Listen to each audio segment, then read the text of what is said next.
morning, everyone. Can you hear me? Yes. Okay. Good morning, everyone. We have a quorum now, so we're going to go ahead and get the meeting started. It is 9:07 a.m., June 11th, 2025, and I'm going to call the meeting of the Camino Real Regional Mobility Authority Board of Directors meeting to order. Raymond, would you do roll call, please? Yes, ma'am. Ms. Wilson? Here. Ms. Ortega? Here. Ms. Masters? Here. Mr. McElroy? Here. We do have a quorum. We have Mr. Palacios and Ms. Perez out today. Okay, thank you. Do we have any public comments this morning? No, ma'am, none received. Okay, thank you. Then I'll move to item number 2, adoption of the minutes from the RMA board meeting of May 14, 2025. Has everyone had a chance to review them? If there are no questions or changes, I'll entertain a motion to approve as submitted. I will move to approve. Second. We have a motion and a second. Any other discussion? All in favor? Aye. Any opposed? Motion passes unanimously. Moving on to item 3, this morning we have a briefing from the El Paso Metropolitan Planning Organization on current initiatives, including the International Border Crossing Strategic Plan and Safe Streets for All program. Welcome. Thank you for joining us today. Madam Chair, board members, thank you very much for the invitation, Raymond and Robert. My name is Eduardo Gallo. I'm the Executive Director of the El Paso Metropolitan Planning Organization. So as Would you may know, press we're the all button on the transportation. microphone, please? The button on the microphone, there's a green button. Sorry about that. Again, my name is Eduardo Calvo, Executive Director of the El Paso Metropolitan Planning Organization. We, as the MPO, we deal directly and almost exclusively on transportation-related stuff. We do the long-range planning for the region, as you will see, and we're very happy to also participate with a lot of our partners here in the region. I want to make sure that I emphasize the regional focus that the MPO has.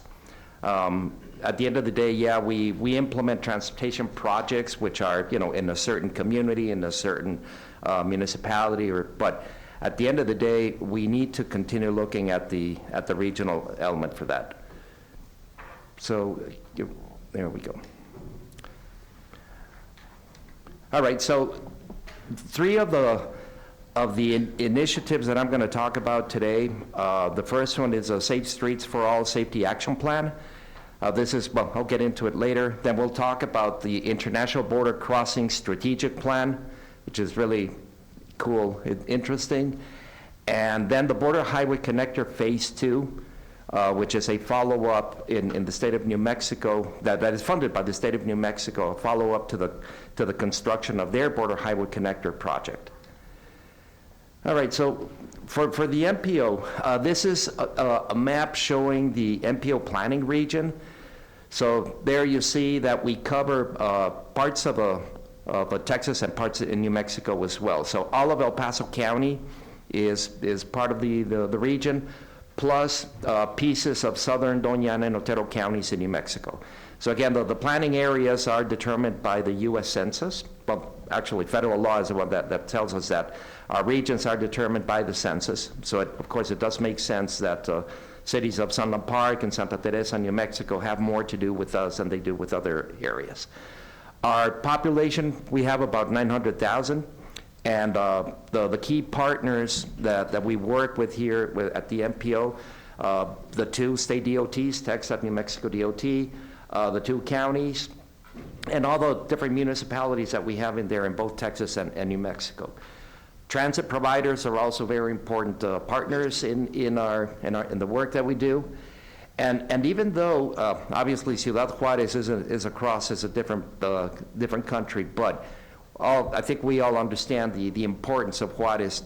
Whatever happens in Juarez affects us directly here in El Paso and vice versa. So the coordination with Juarez is tremendously important. So the first thing I'm going to talk about is the Borderplex Safe Mobility Plan. That's the name that we gave our plan. So this is funded with a federal program, the Safe Streets for All, $750,000 grant. So like most federal grants, 80% is covered with federal money and 20% is a local match. And I've got to say that the county came up with a match for this through the RMA, so we are really, really appreciative and thankful for the county and the RMA to provide the match for this. So very briefly, what's a safety action plan? Basically, if you look at the second bullet there, to prevent fatalities and serious injuries, that has to be the main focus of this action plan. We continue having a lot of fatalities on our roadways. Sometimes it's crashes with vehicles, sometimes it's vehicles with pedestrians or bicyclists and so on. So it really is an important, when we think about we look at statistics, how many fatalities we have and deaths, and yesterday we had 1 or 2 or 3 and all that, but at the end of the day, we really need to understand what a fatality means, right? Especially when it hits close to you, when it's somebody that dies in an accident, if it's a family member, a friend, or something, the numbers take a different dimension, right? So I think we all need to understand that. What is important also is that this plan really covers the region. So again, I want to emphasize the regional impact. There's been there have been other efforts, like the city of El Paso a couple of years ago completed their Vision Zero, but it was only within the limits of the city of El Paso, and it was focusing only on the streets that are owned by the city of El Paso. So it's a little bit of a silo, right?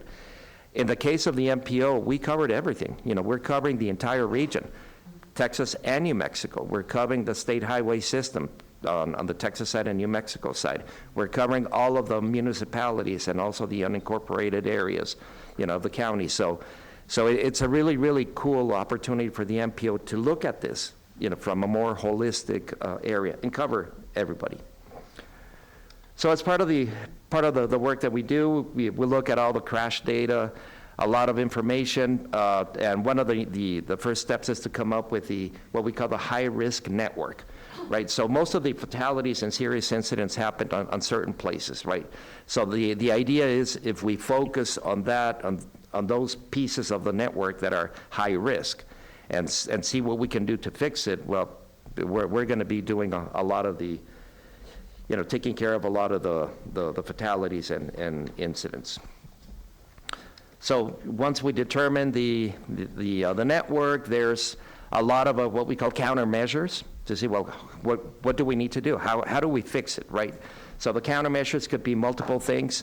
Here you see, this is coming from the federal guidance, right? So obviously speed management, we know that the risk of a fatality or a serious injury at higher speeds is much higher, right? We've got to make sure that we look at all modes, including pedestrians and cyclists. What they call roadway departure. A lot of it has to do with drivers being distracted on phones and stuff like that, and how do we address that? A lot of also engineering type of things on intersections, right? So how do we make intersections more, safer and preventing those, T-bone crashes that tend to have bad results, right? And cross-cutting, which is really, looking at multiple things at the same time. Some examples of the countermeasures, rumble strips, which is something, very simple, relatively simple to do on highways, safety audits, traffic calming program, et cetera. But the one thing that we're missing here that I think is really important is law enforcement. So we have to engage our law enforcement partners throughout the region, because again, without them, we're not completing the whole picture. I think all of us do the same thing, right? If you're speeding on I-10 and then you see blue and red lights ahead of you, what do? Yikes, you slow down, right? So, and it's not only that, but it's engaging them also with the community. That's part of the education programs that we need to look at and so on. So that was the safety action plan. Let's move on now to another initiative with what we call the IBC strategic plan, IBC for international border crossings. So the motivation to do this, you see that in those bullets, right? So I think we start from the notion that the status quo is not acceptable. Our crossing times are very long. We used to complain northbound, but now we see those crossing times southbound as well for different reasons. Are we ready to take advantage of nearshoring and all these other opportunities that are coming in? The competition is going to be brutal with not only with other border communities along the Mexico and the U.S. border, but inside of Mexico as well. Monterrey, industrial parks popping up on the southern part as well, right? So understanding that there are multiple bottlenecks as you cross. It's not only, we love to pick on CBP, on the federal customs on the U.S. side, right? But that's not the only bottleneck. There are bottlenecks getting to the crossing and leaving the crossing. Could be on both sides, on the U.S. side and the Mexican side as well. But also the ownership and control of our crossings is also, in my opinion, an issue, right? So you create silos, right? So think about the ownership on the El Paso side, and we'll get into it, and we'll see it graphically in the next page. But the county owns Tornillo. Santa Teresa is obviously the state of New Mexico. Then you have the city of El Paso with 3 of them. And right smack in the middle, we have the Bridge of the Americas, which is owned by the federal government. Different, agendas, different priorities, different, so that doesn't help us. So what we're trying to do here with this strategic plan is look at the 6 crossings that we have, and here's the map of them. If we look at all 6 of them as a system, can we get some efficiencies, right? And by that, we do a lot of, different modeling that we'll get to it. But, so now we know that the likely scenario for the Bridge of the Americas is that no more trucks. Whether we like it or not, that may be the scenario. Well, but then where are those trucks going to go? So is it worth thinking maybe as for Isleta Zaragoza to become all trucks, right? Maybe. Or divert all the traffic to Santa Teresa, what if, right? So we need to see if there are some efficiencies there. Obviously, anything that we try to implement is going to be challenging for the same reason that there's multiple partners and multiple owners and multiple agendas, right? But I think we still need to look at this as a system. And another very important thing, which I think is very relevant for the RMA here, is that today we don't have something that we can call an improvement project for our crossings. Something that we can say, oh yeah, there's a project already in place to widen Zaragoza or to improve, Santa Teresa, or something that we can call a project, right? That the only thing that we need is money. So part of what we intend to do here is identify, once we look at the system, identify priorities, and then at the end of the day, yes, identify projects to make sure that our movement is more efficient. So some of the work that we're doing here as part of the modeling is understanding origin destination patterns. This is specifically for trucks, southbound and northbound, and it's part of the work is to try to fully understand what goes into your decision to, when you cross, what bridge or what crossing to use.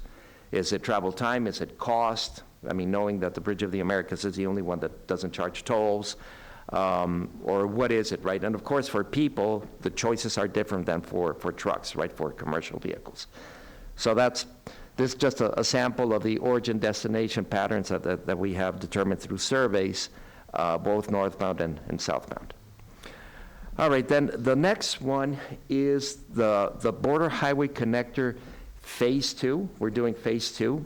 Phase 1 is the actual project that New Mexico DOT and the New Mexico Border Authority are getting ready to initiate.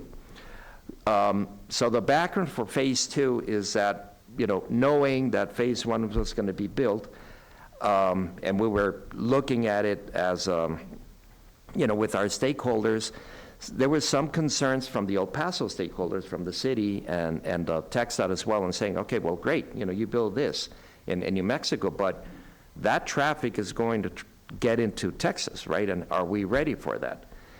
So, so there was, a lot of concerns looking at, potentially at McNutt, still in the state of New Mexico, but then Donovan, Sunland Park Drive, et cetera. So, what to do.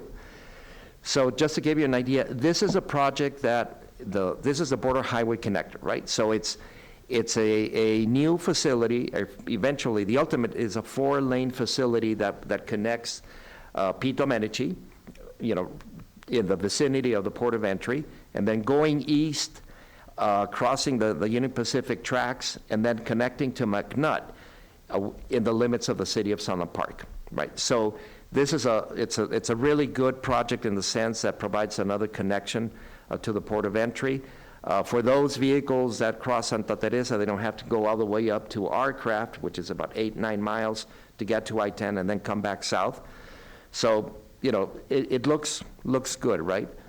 But the concerns really are in, once that traffic connects to McNutt, and those trucks or private vehicles or whatever start, distributing throughout the network, what is that going to happen, right? So for those of you that live on the west side, you know that the intersections, for example, of Sunland Park and Donovan, that's already a mess, right? So imagine adding more, 18-wheelers or more vehicles, whatever it is, right? Racetrack, which is the other one that you see there, Racetrack and Donovan, same thing, So another potential bottleneck is vehicles that are going through McNutt connecting to Paisano, going over the Kershane Bridge. Well, that's a bottleneck. McNutt goes from 4 lanes to 2 lanes, 1 per direction, right? So all of these things, we raised concerns on the Texas side. So we went to our partners in New Mexico, and then they went to the New Mexico legislature this past session and secured $2 million to do the study, right? So it's state money coming in through the New Mexico Border Authority. We entered into an agreement with them, so the MPO is going to be doing that analysis, what we're calling phase 2. And again, the idea is really to try to understand how many vehicles are going to be crossing, from a regional level, how many vehicles are going to be crossing through Santa Teresa, and then how many are going to be continuing north on Domenici to our craft, and how many could take this route, so that we can identify, have more information, more data to identify the hot spots, and then figure out how to fix them. So in a nutshell, that's what we intend to do. We're getting ready to begin that hopefully in the next month and a half. At the same time, where the strategic plan for the border crossings, we're going to start in the next week or so. There's overlap between the 2 studies, but we really want to make sure that we have good participation from stakeholders. We can't do this alone, of course, and clearly a lot of coordination between both sides of the border, right? We can't do these things only on one side without input and perhaps projects on the opposite side of the border as well. So with that, that's it. I don't know. Do we have time for questions? Sure. Any questions? I have a question. Yes, Matthew. Eduardo, couple questions. I'm focusing mostly on the bridges, though. What's the impetus for the bridge study, and then what participation do you have of all of the stakeholders in whatever that bridge study comes out with? So we haven't started yet, Matthew, but clearly having good participation from stakeholders from both sides of the border is paramount. So with that, it has to be from the public sector and private sector from both sides. So yes, the usual suspects, right, from the on the U.S. side, but on the Mexican side, we need to engage the chambers, the maquila groups, transportistas, economic development groups. So yeah, the stakeholder involvement element is going to be very, very important, because we need to get buy-in from stakeholders on both sides. Yeah, so there's two parts to sort of keep your eyes open for. And here's the thing. I think the answer to this study is obviously the bridges are a system. That's not a question. I think that the bridges, because of the fragmented ownership, are in friendly competition with each other in a way that can affect the competitiveness of the region. I think 10 years ago, when we started talking to Tommy about figuring out how to expand the presidential permit at Zaragoza to expand commercial traffic, that should have started then. Because if you look at Otay East as an example, and they're going to open in 27, they've got targeted crossing times for trucks of 20 minutes through dynamic tolling. They were able to issue debt through the future toll revenue. They had state money. And Mexico contributed their portion. That's an ideal model for what we should be doing at Zaragoza, not doing a study to figure out whether the bridges are a system or not. And I'm hoping we don't spend 2 years doing a study to figure out that we should expand Zaragoza when that answer has been obvious for a decade. But that's going to be the hard part for you, is how do you get everybody on board to do that, because they're not coordinated in a way to pick big projects like that, and the other border crossings are way ahead of us, whether you look at what is happening in Laredo or Otay East, and it makes us less competitive over time. Right. Let me address that. You're absolutely right. So one of the elements of the strategic plan is looking at this idea of creating a binational, like a port authority, right? So it's really, I know it sounds, maybe idealistic and difficult to do, but what if?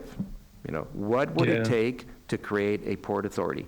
And you're right. I mean, we're looking at we'll look at the example of Otay Mesa, right, which is a really interesting partnership that they have on the U.S. side with the Mexican side as well. As you know, that's going to be the first toll crossing that they have in California. And they have agreements now on how to collect the tolls and share the tolls between the two sides. So yeah, it can be done. It all takes is a lot of will. Yeah, I would encourage you, though, not to go down the Port Authority rabbit hole. That's a question that was answered 20 years ago. The statutory authority to do it right is, I think, through an RMA. Have your consultants look deep into the benefits that an RMA gives you, because they can do everything that a Port Authority can do, and they can do it faster. So don't just jump to the conclusion of a port authority is the answer, because we already have an RMA that I think would get you where you want to go. Absolutely. No, you're absolutely right. We're just saying it's sort of like a port authority. We don't know what it is, right? But at the end of the day, we have to identify, what are the steps that need to happen to create this, so that we avoid this fragmented and everybody pushing for their own crossings, which as a region is not good for us, right? When you go to these binational meetings where you have agencies from both federal governments, and we present our projects or our ideas. Well, New Mexico is asking for Santa Teresa, and then the county's asking for Tornillo, and then the city's asking for, they say, you guys figure it out, because we can't address and we can't give you stuff for all of your crossings. Prioritize. And that's what we have to do as well. Get our act together locally, so that we have a lot more, be more strategic about going and asking for funding, whether it's for CBP or GSA, and the same on the Mexican side. Yeah. Thanks, Ed. I don't have any more questions. Thank you, Joyce. Yes, Rena? One quick question as a follow-up. When do you anticipate that there will no longer be allowed commercial trucks going through Boda? I mean, how far down the road? Is that going to happen in order to be able to put certain things in place? Good question, and I don't know, but I'll tell you, in my opinion, what are the elements that will drive that. First of all, GSA has to make the decision to continue with the project. My understanding is that yes, they completed the NEPA document, the NEPA process where they selected the alternative of shutting down traffic, right? But now they're going through the next step, which is to procure the actual design build contract for the implementation of that. They had a procurement document last year. They canceled that because they had some issues with it. And what they're doing right now, they are conducting a market survey to see how, to gauge the interest of developers and constructors and all that for this project. So in my view, unless something has happened recently, they have not 100% decided that they're going to continue with the project. Let's see what if the survey says there's no interest from developers to build this. So that's one question. Second question is, let's say they move forward.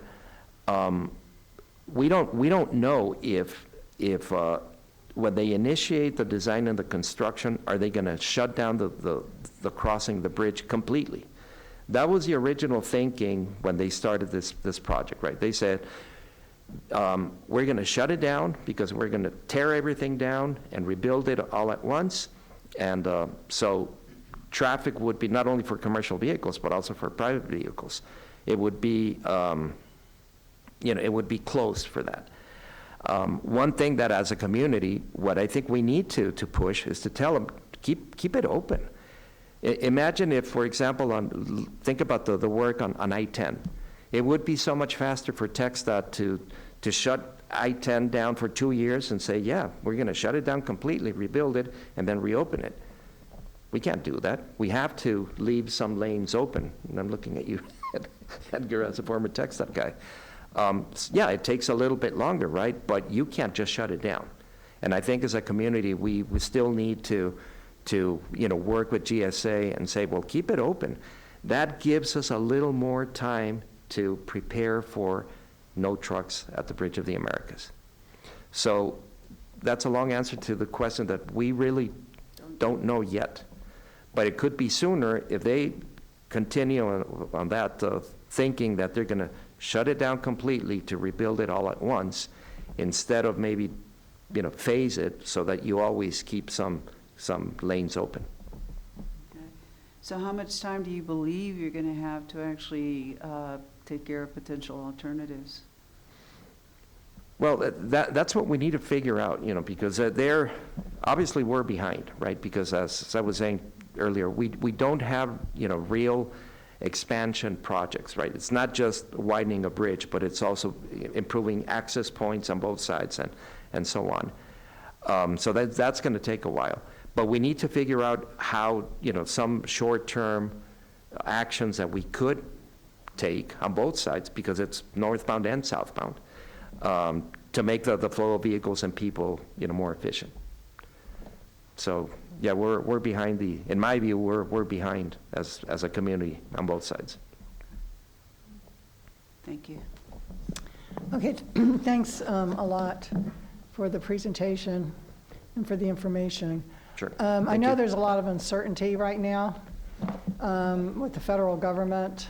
We talked about it before the meeting, like what's happening with funding, the reauthorization bill, getting things through the federal processes now with all the change in staffing. I think it would be worthwhile maybe once a quarter, if maybe you could sort of plan just to give us some updates on like the evolving situations and how they may be impacting our region. And I'd also be interested in your perspective if there are opportunities for us as an RMA to engage in some of these dynamics in a way that might be useful. I mean, following up on Matthew's comment about maybe the RMA being a vehicle during this study with the bridges. And so if we could be a partner, at least a participant as a stakeholder in that process, I would really appreciate that opportunity. Absolutely, absolutely. And again, I think I failed to say that for the strategic plan, it's a $2 million grant, project from our construction program, but the match was split between 3 stakeholders. New Mexico is taking care of a third, the city is taking a third, and the county is also taking a third through the RMA. So not only, do you need to be a partner, but you have to be a partner since you also provided some of the match. And again, we're really appreciative of the county and the RMA stepping up to help us with the match on that. And one final thing, on the scope of work that they're looking at for the BODA with regards to developer interest and project development, I'm not sure the RMA couldn't have a role in that. And so if you have details about that, would you send that to Raymond? Absolutely. Because I'd like to see what that really entails. And maybe now that Matthew's on our team and Lena as well, we could look at that and see if we could engage with some private groups here. And we've got some good consultants here to maybe look and see if there's something that we might want to undertake. Absolutely. We have funding capabilities. We just need to make sure we have a payment source for whatever debt we issue. There's a lot of land there. There's a lot of potential right in the heart of the city, so. Okay. Yep. Thank you. All right. Thank you very much. So with that, I'm going to move on to item 4, which is presentation, discussion, and action on board resolutions for the John Hayes Street Extension Phase 2 project to authorize the following: A, execution of an interlocal agreement with El Paso County, and B, award to the lowest responsible bidder and execution of a construction contract with such low bidder, and 3, execution of amendments to work authorization number 1 with CEA Engineering, Inc., and work authorization number 37.2 with Atkins Realis USA, Inc. Thank you. Raymond Tejas, Executive Director of the Camino Real Regional Mobility Authority. So we've got a PowerPoint for you today that's going to run you through this procurement that we just completed. You should recognize the format. This follows the format that we just used recently last month and before that. So we're talking about John Hayes Phase 2. Here's the agenda for you. This is part of your backup as well, so you have that available to you. The John Hayes Street Extension Project is actually, it's a joint project that we're developing with El Paso County that we broke into 2 phases. And the reason for the phasing was a financial issue, so the MPO funds were not all available at one time, so it had to be broken into 2 phases. So what we did is we brought on CEA Engineering Group as part of our IDC teams, one of our IDC teams, and they did the design services for both phases 1 and 2. We let phase 1 some time ago, and in fact, actually, we're nearing completion on phase 1. Phase 1 constructed the initial 2 lanes for John Hayes. We are now ready to move on to phase 2, and that's what we're talking about today. So we've got federal funds and El Paso County funds on this one. We've got an interlocal agreement with the county for the RMA to provide construction management services, and I mentioned we've got CEA on board to do the design services during construction, whereas Atkins Realis will provide the construction management for us. So this is the project. John Hayes runs north from Pelicano all the way up to Montwood. As I mentioned, the initial 2 lanes are nearing completion now, and this phase 2 will add 2 additional lanes to the outside. And it actually adds everything that you see there. So it adds the additional lanes. It's got illumination, a shared use path, and everything else you see there that you normally see on projects of the counties. So the county is providing the construction funding and owner decisions and guidance as the ultimate owner for this one. We prepared and have let the project for construction bids, and we will provide construction management services. So we're looking to start this one hopefully in August. We think it'll be about 12 months of construction, and so we should be done sometime in the summer of '26. So everything else you see there is the normal process. So on this particular letting, we had several interested entities, and the low bidder came in as Jordan Foster Construction. We do have a representative from Jordan Foster here, should you have any questions of them. So we do have a low bidder on this one. So as we normally do with each of these projects, as we go to the action items, you've got under item 4A, the interlocal agreement with El Paso County, where they would be providing the construction funds for us, to us rather. Under item 4B, we have an award to the lowest responsible bidder, which you see there is Jordan Foster Construction. And we're also asking that you authorize me to negotiate and execute a construction contract with Jordan Foster as the lowest responsible bidder. Then we move to item 4C, where you've got we're asking for authorization to execute amendments to the work authorizations with CEA as the design firm. They'll provide design services during construction, and also an amendment with Atkins Realis to provide construction management services. So that's what I've got for you today. I would recommend approval of this, but happy to answer any questions should you have any. Are there any questions from any of the board members? If not, I'll entertain a motion to approve item 4A, B, and C. So move. We have a motion and a second. All in favor? Aye. Any opposed? Motion passes. Item 5, presentation, discussion, and action on a board resolution authorizing the advertisement of a construction letting for Phase 1 of the El Paso County Roadway Safety Program. Okay, we've got another PowerPoint for you. This is a brief one. Again, this is part of your backup as well, so you can review that at your leisure. If we could bring up that PowerPoint. And I'll start as they're bringing up the PowerPoint. Ultimately, the point of this item before you today is to ask for authorization to advertise for a construction letting on the El Paso County Roadway Safety Program, Phase 1 in particular. So this one is a program that we developed with El Paso County. The idea was to identify roadways in El Paso County's system that had safety issues, and then develop a plan to address some of those safety issues. So the normal project purpose that you see laid out there, we've got an agreement with the county where the county would provide the funding. Here are some project location details on Phase 1. So in essence, on this one, we've developed a number of areas that would require safety improvements.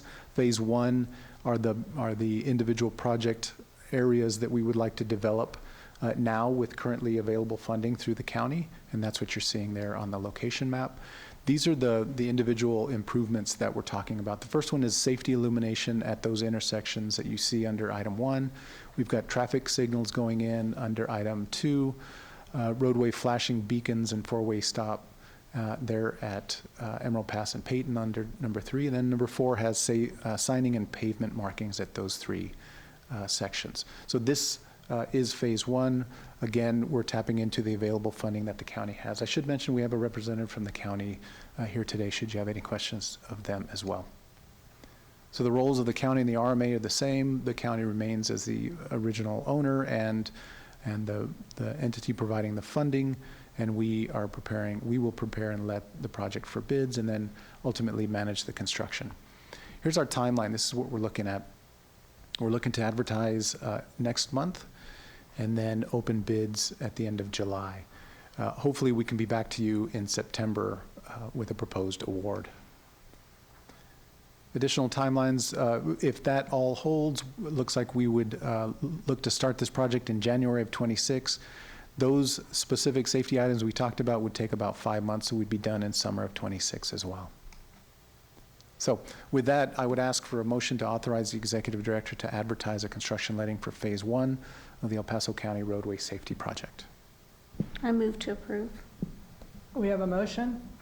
I have a quick question. Sure. Who selected the intersections or the roads that this work is being proposed to take place? El Paso County.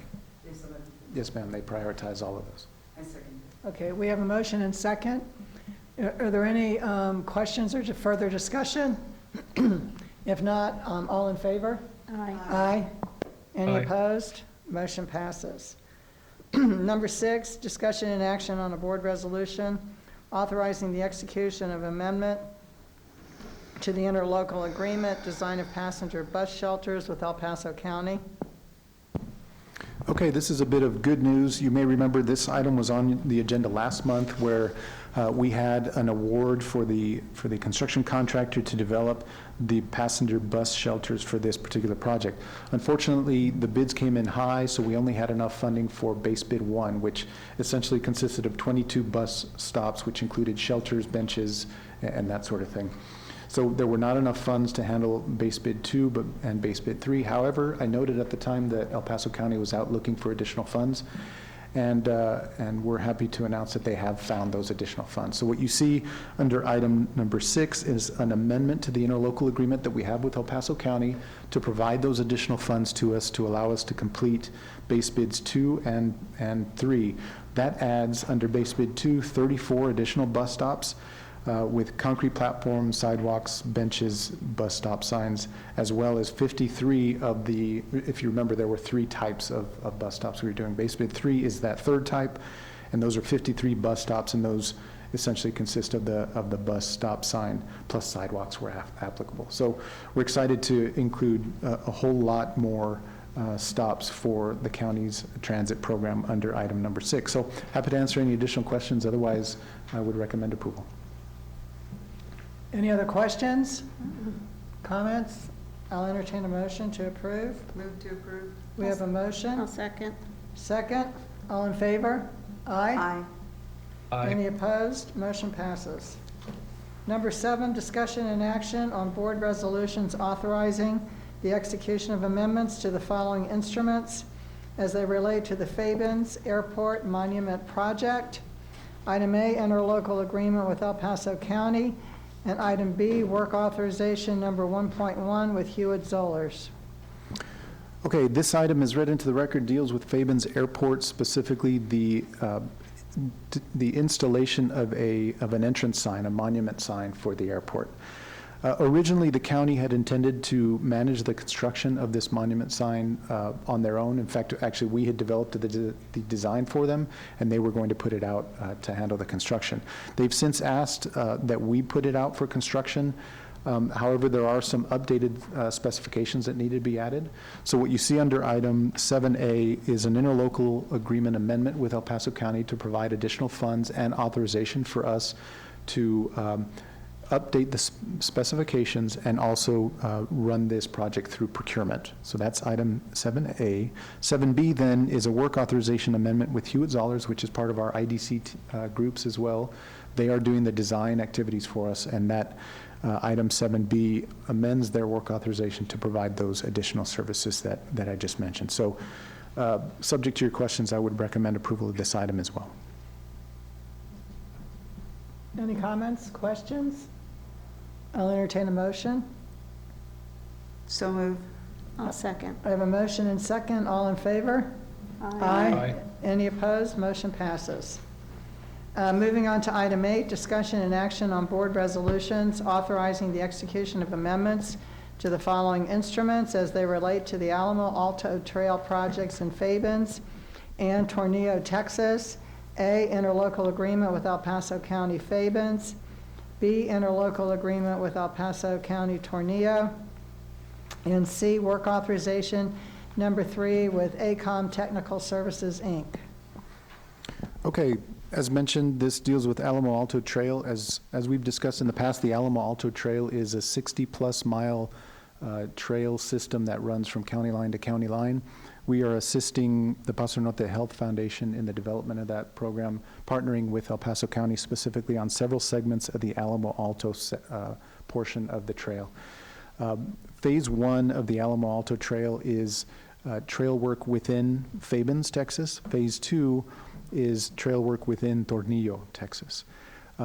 What you're seeing before you today under item 8 is amendments to the interlocal agreements that we have with El Paso County to provide additional funding for each of those segments because of additional coordination that was required. And long story short, there was a lot more coordination needed with TxDOT on these particular phases because there were alignment issues in terms of ownership, and we had to adjust the alignments for these 2 particular projects to move them away from conflicts. So We do have separate interlocal agreements with the county for Fabens and for Tornillo. That's why you see item 8A as an amendment to the interlocal with the county for Fabens, and then item 8B is the interlocal for Tornillo. So that's why you see those two under item 8A and B. However, we do have a single work authorization with AECom, which is the design firm that's providing these design services for us as part of our IDC group. And so that's why you see them combined under item 8C. So 8A and 8B provide the funding for those additional coordination services with TxDOT, and item 8C then authorizes AECom to provide those services. Subject to your questions, I would recommend approval of this one as well. Any comments or questions? I'll entertain a motion, please. Move to approve. I have a motion. I'll second. Leah? Second. All in favor? Aye. Aye. Any opposed? Motion passes. Item 9, update, discussion, and action on board resolutions related to right-of-way acquisitions for the Montwood Drive Extension, El Paso County Transit Facility, and the Darrington Roadway Improvement Projects. Okay, this item is a bit of a housekeeping item.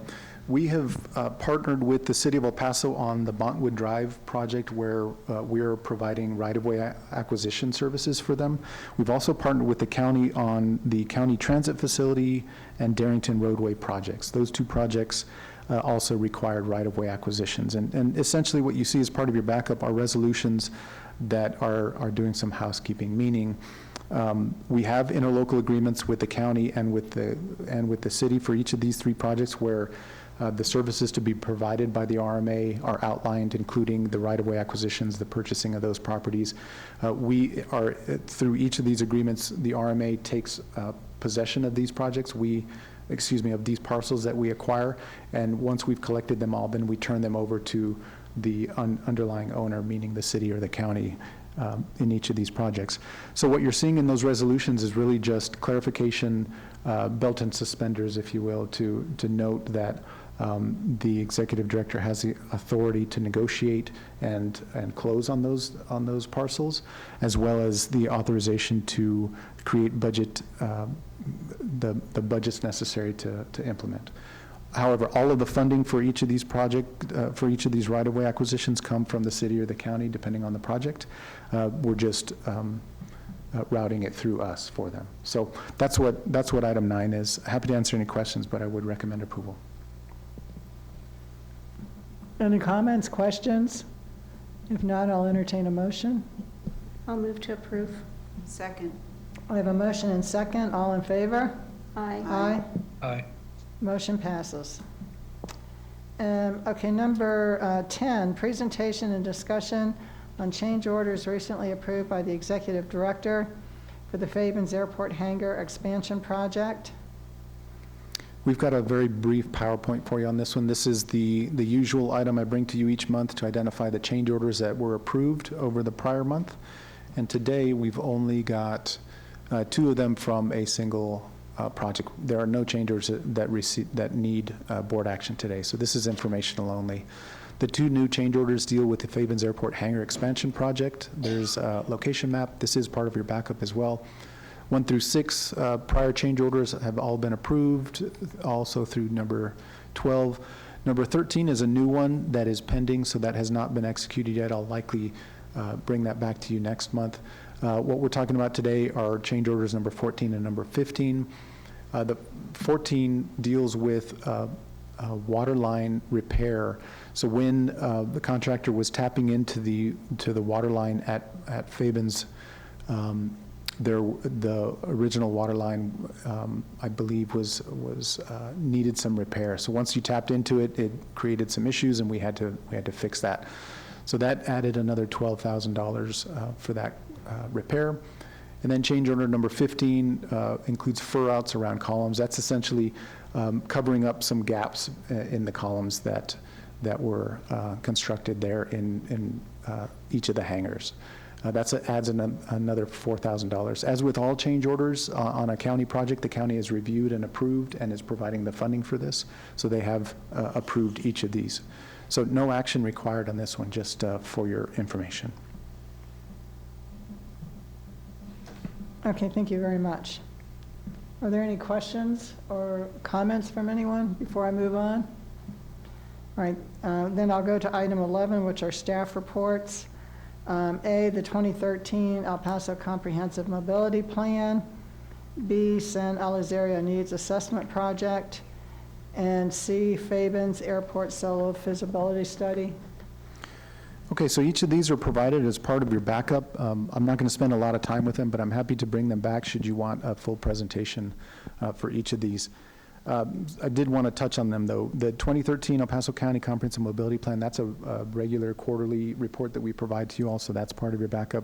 Items 11B and C, though, are new, and we felt like it would be useful to share this info with you.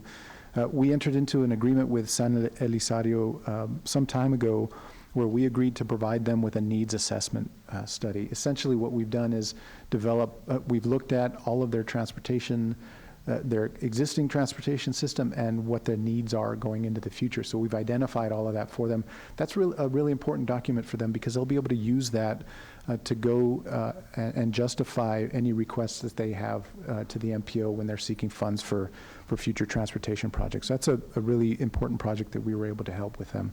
That's now nearing completion, so you've got some information in your backup on that one. Item 11C is also another interesting one that we partnered with the county on. That's where we went to the Fabens Airport and developed a feasibility study for a potential solar farm out there for them. So that feasibility study is nearing completion as well, and you see that as part of your backup. Again, I won't go into any more detail than that, but if you're interested, we can certainly bring it back for a full presentation at a later meeting. But no information, just wanted to share that with you. Okay, thank you. And that actually kind of leads me to the item about the board committees and committee structures. It's kind of a good segue because we have 3 new board members of the 6, and then we have a vacancy pending. So we have had some fairly substantial change on the board. I'm not sure we're doing any meetings at this point. Leah Masters, by nature of being our treasurer, will chair the finance committee, and she was on that committee last year, as her background kind of lends itself to that. I'm going to ask Monica to stay on that committee with you. I think she was on there previously as well, too. Matthew McElroy, I had asked Matthew after his appointment if he would chair the planning committee, and he did say yes. I spoke to Robert Palacios, and he expressed an interest in going on the planning committee because that's kind of his background. And then Lena Ortega, we talked. You have a unique background. I think you could go on either one, planning or finance, but I'll defer to you in terms of what you would prefer. Do you have a preference? Probably planning. Okay, so then the planning committee would be Ms. Ortega, Mr. Palacios, and Matthew as chair, Matthew McElroy as chair. And Matthew, you have the option of asking Eduardo from the MPO, our consultants, who I would advise to participate as well. And if there are other stakeholders you think would add value, feel free to do so. I think that would be a good venue for some of these plans that you're talking about now to go through there and have a more detailed vetting and analysis and understanding.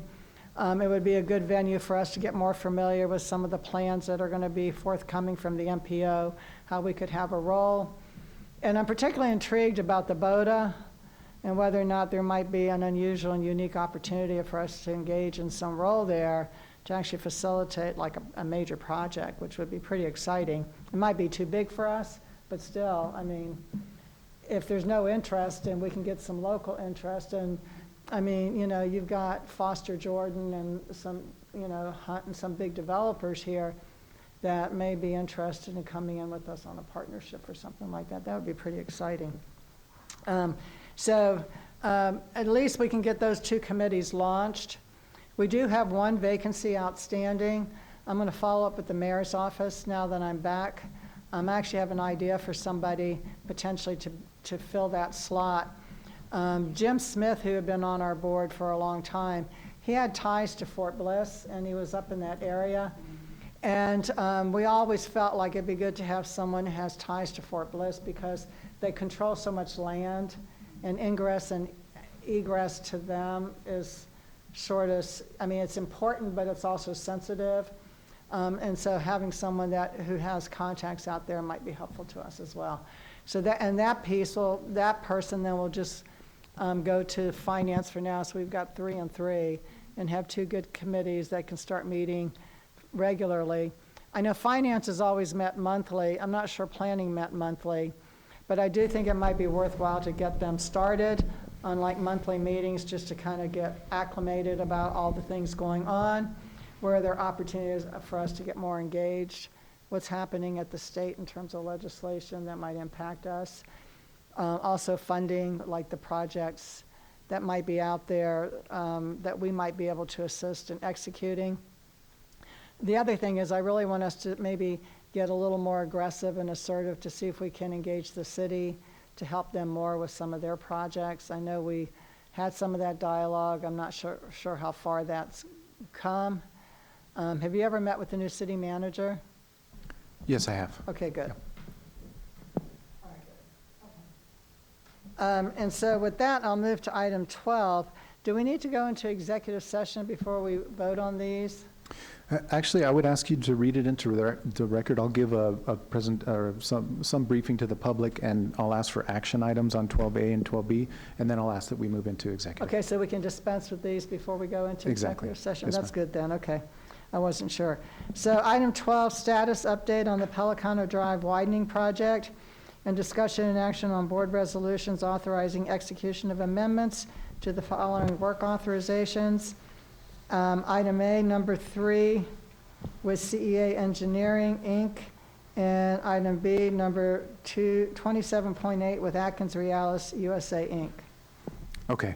Very briefly, as you know, we recently received a ruling from the bankruptcy judge that was in our favor as it relates to the question of the default that we issued against the contractor for this particular project. So just on the bankruptcy side, let me give a brief update on that. The trustee has, since that ruling has been issued, the trustee has filed a notice of appeal. And so they have until June 15th to actually file that appeal. And then if they file that appeal, then we would have a response due in early July. So we're monitoring that. We are also, though, speaking with the bankruptcy trustee to see if there's a settlement possibility. And we'll go into more detail in executive session on that one. But that's where the bankruptcy and the trustee issue is currently. On the surety side, because of the bankruptcy ruling, we shared that ruling with the surety and reminded them that our understanding is that they've not advanced the project because of the outstanding argument on the default. We provided that ruling to them and reminded them that it's still our position that they have to take over the project, and we began discussions with them about a potential takeover. So we'll go into more detail on that with you in executive session. However, we are in active conversations with the surety in terms of possible ways going forward. So I wanted to mention that for the public, and that leads into actually items 12A and 12B. So 12A is an item, an amendment with CEA Engineering Group, which is the design firm on the original project. We've asked them under this amendment to put together a design package for the remaining work necessary for the project. So if you remember, we had an original design package. The contractor finished about 50% of that. After that, we asked the design firm to go and develop what we've referred to as the interim fix. That's effectively the roadway from Loop 375 heading east to about Aircoup. That interim fix package, that design package has been completed. We provided that to the surety, and the surety actually went out and got pricing for a construction contractor to complete that work. So what we're now asking is for the engineer to essentially put a design package together for all the remaining work. So you've got the work that JAR, the construction contractor, actually completed. You've got the design package for the interim work, and then we will have this remaining package for everything else that's not been complete. So that's what we're asking under item 12A. That will help all of us in that it'll identify all of the remaining work to be done, and more importantly, it'll give us numbers and costs for the completion of all of the remaining work. So that's item 12A. Item 12B then brings on Atkins Realis as our general engineering consultant team to do the oversight of that remaining design package. But then also, as you may recall, when we defaulted JAR, part of the bond that we triggered, the performance bond that we triggered requires the owner to then take over traffic control. So that means the barrels, the water barriers, all of those traffic control devices that are out there today are being maintained by the RMA. And so you've seen us periodically bring back a work authorization with Atkins Realis to extend those traffic control devices. So that's what you're seeing under here. So again, 12B with Atkins has oversight of the design, the new design package that CEA is doing, plus the extension of the traffic control devices.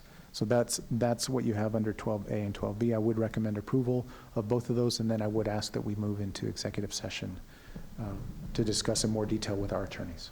Move to approve. I'll second that one. So I have a motion and second. Any further discussion? All in favor? Aye. Motion passes.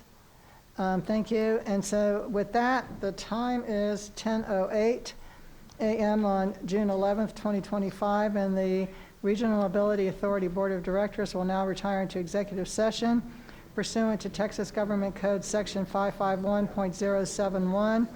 For the purpose of consultation with an attorney, we will reconvene the open session upon conclusion of the executive session. Thank you.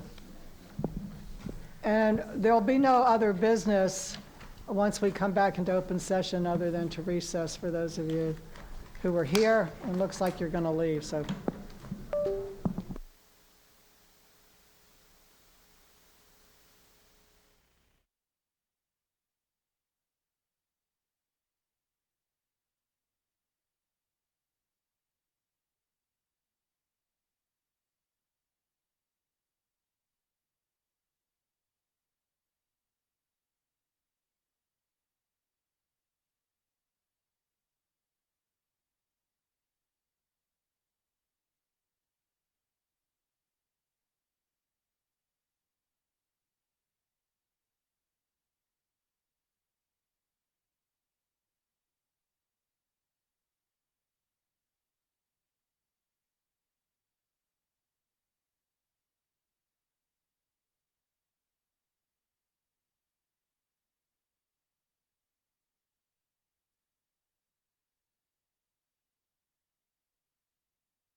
Okay, thanks.